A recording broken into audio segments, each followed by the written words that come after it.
Well, hello, Glue Troopers. As most of you probably know, I got tagged to go fly. Had to do a leg from Orlando down to beautiful San Juan. And now I'm being forced to spend the day at the beach in San Juan, Puerto Rico. Oh, the humanity. Went to my favorite breakfast spot right on the beach, the LLMBK. And so after breakfast, I thought I would record this little roadcast. And, there are some mysteries to the universe I just don't understand, like how soap can get stuck to a dish so tightly that you cannot pry it off, but it'll slide around on the dish very easily. Anyway, while pondering such great mysteries of the universe, I thought I would talk about these two little Spitfire Mark 22s that I was just working on. Now, since I was put on short call reserve, which meant going out and hanging out at my son's condo in Daytona, I decided to take a little something with me to work on. Now, Hawk had made this dual kit with the BF-109G and the Spitfire Mark 22. And those two aircraft, although it looks like an adversary kit, it's not, because they never actually fought each other, because the Mark 22 didn't get fielded till the end of the war. And its predecessor, the Razorback version of the Mark 21, saw a little bit of action before the war was over. The Mark 22 didn't see any, although it was used by other air forces after the war and did see some action, I believe, in the Melee emergency and a few other little spots here and there, hot spots, but no open warfare like we think about it in the Second World War. But the glue trooper that sent me this actually sent me two of the Mark 22 Spitfires, and they were complete. The decals the German decals had been trimmed out, so I guess he wanted the Messerschmitts and not the Spitfires. The kits are, of course, repopped by round two in the original box. They went to testers, but to my knowledge, I don't think testers ever marketed them as a set like Hawk did. But much to their credit, I think, round two did repop them with the original artwork. HPI guy did a nice little video about them, about a 5-minute. If I can find the link, I'll attach it in the comment section. So they're pretty straightforward. These are each roughly 10-piece kits. I think the Messerschmitt's 9 pieces possibly, but the Spitfire Mark 22 is a 10-piece kit. And I think subconsciously the reason I grabbed this, because of course I had just started on that Spitfire Mark 5B, which I am going to do as a trope. I know a couple of people are like, no, not the trope. It's got that hideous scoop on it. Personally, I think it looks like it's trying to give you a kiss. But I already have a 1/32 scale Spitfire 1B on the shelf, and a little die-cast Spitfire. I'm like, do something different. Plus that poor Hawker Hurricane I have with the Mark IV, I think, from Monogram with the Desert paint scheme and scoop. It just looks so lonely. It needs a friend. So I'll be doing that Airfix Mark 5B in the trope version. So that being said, back to the Hawk /testers /round 2 repop kit. Actually, not a bad little kit. It's exactly what you expect from, old 60s and 70s vintage molds, raised panel lines and everything. No surprises. Everything fits okay. It has the 5-bladed prop. And since there were 2 of them in there, I was debating, you have to make these wheels up. They do come with stands, but you don't have a wheels down option. Not a problem. Since they come with the stands, that's cool. And I was debating, since they have these smoke canopies and you can't see any interior, which is fine, that's what makes them so much fun and easy little builds. If you want to make something nice out of them, you're going to need a little putty, because they definitely have some exposed seams. But I'm thinking, do I want the 5-bladed prop where you can see it, or I want to cut a clear spinny?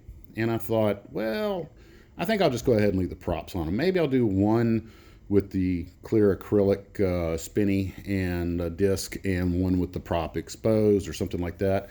Or maybe I'll do them in different paint schemes, because there are a couple of paint schemes available. And while I was working on one of them, I accidentally broke one of the props. I was trying to seat the little cap on the end, so it doesn't come out, and put just a little too much pressure, and snap. And I was like, well, we know at least one of them is going to have an acrylic spinny. And I think I'll leave the other one with a stationary prop, just so you can see that it has a 5-bladed prop. And we'll make a nice little set of bookends.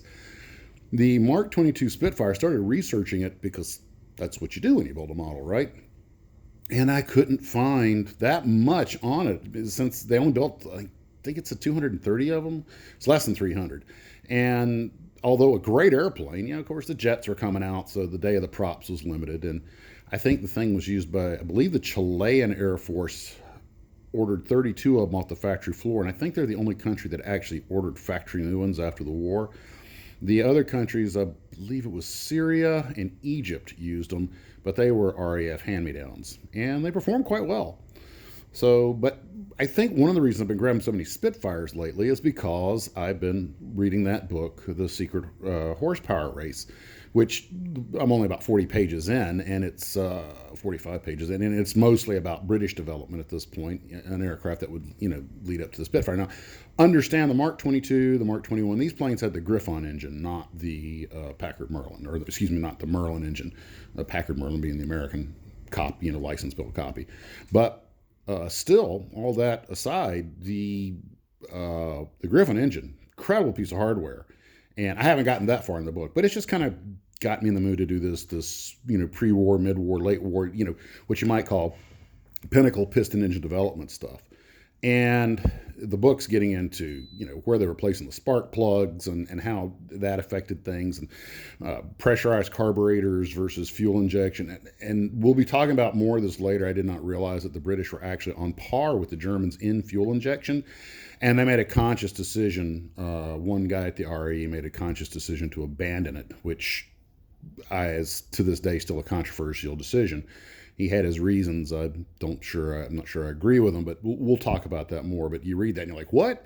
That the Germans, even contrary to the myth, fuel injection was not a mystery to the British. They were actually on par with the Germans up to the late 30s, and then they decided to abandon it for a variety of reasons. One in particular was the individual in charge. Just he didn't see the advantage, but then he wasn't a fighter pilot, and he had I guess he didn't realize these guys would need the ability to do negative G pushovers. But that's something we'll talk about at one of the live streams, probably in nauseating detail. But when I first opened this book, the Race for Horsepower, I was like, well, this is going to be a bit of a tedious read, but I should have the information. Oh, how wrong I could be. I started reading about what they were doing and what's happening, and I never thought technical minutia could be so interesting. I guess I'm more of a gearhead than I gave myself credit for. So anyway, back to the Mark 22. These little hot kits are fun. I'll probably do one in the British markings, and I might do one, depending on what decals I have in the stash and what I can find, I might do Syrian or Egyptian markings on the other. And some of you will probably point out, if you haven't already had, that there was a navalized version of this, and you notice the larger tail and a lot of things. This is very different. In fact, it's so far different than the original Spitfires. At one point, they were going to give it another name, but they stayed with the Fire series. It still has the elliptic wing, and some of you might have noticed the wing tips are slightly bobbed on these. The low altitude roll rate was greatly increased when they clipped the wings on the Spitfires for low altitude work. This was prompted largely by the roll rate of the Focke-Wulf 190 that according to the book, that they were having trouble keeping up with. So they clipped the wings on certain models of Spitfire just to give them a better low altitude roll rate. I think that was more of a thing out in North Africa. But anyway, so this airplane was quite an evolutionary jump over the earlier Mark Spitfires, partly because the Griffon had so much power they had to redesign the wing, mostly internally. You know what? I could go down a rabbit hole on this. I'll save that for later. But the Mark 22 and later Mark 24, no doubt the pinnacle of Spitfire development. And these little hot kits are a fun way if you want them, since they're not the historically significant airplane that the early Marks that fought the Battle of Britain and over Europe and everything are, then that's probably why there aren't that. Well, there are some kits. Airfix in the mid-70s put out, I believe, a 132nd scale one. And actually, I think Matchbox did it. And was Airfix ended up with it? What's his name? Was it Parker? The guy that has a model channel. He got into that, and the big 132nd scale Mark 22 Spit has been reboxed several times. I think it was originally a Matchbox kit, although for Matchbox they said it actually was pretty good detail wise and everything.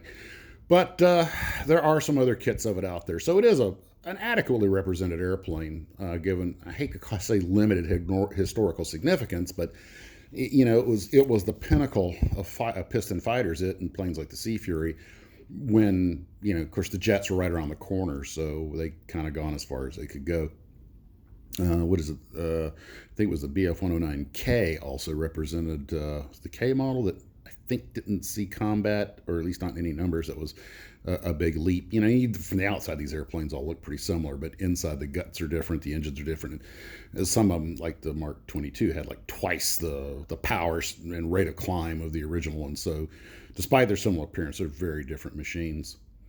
And that was all I have to say about that, because I haven't painted them yet. But neat little kits. I want to thank the glue trooper that sent them to me. And I got a feeling while I'm reading this book, I'll probably be building more World War II aircraft just because of it. But I do want to get cranking on a tank. I'm thinking about that Matilda that was sent to me.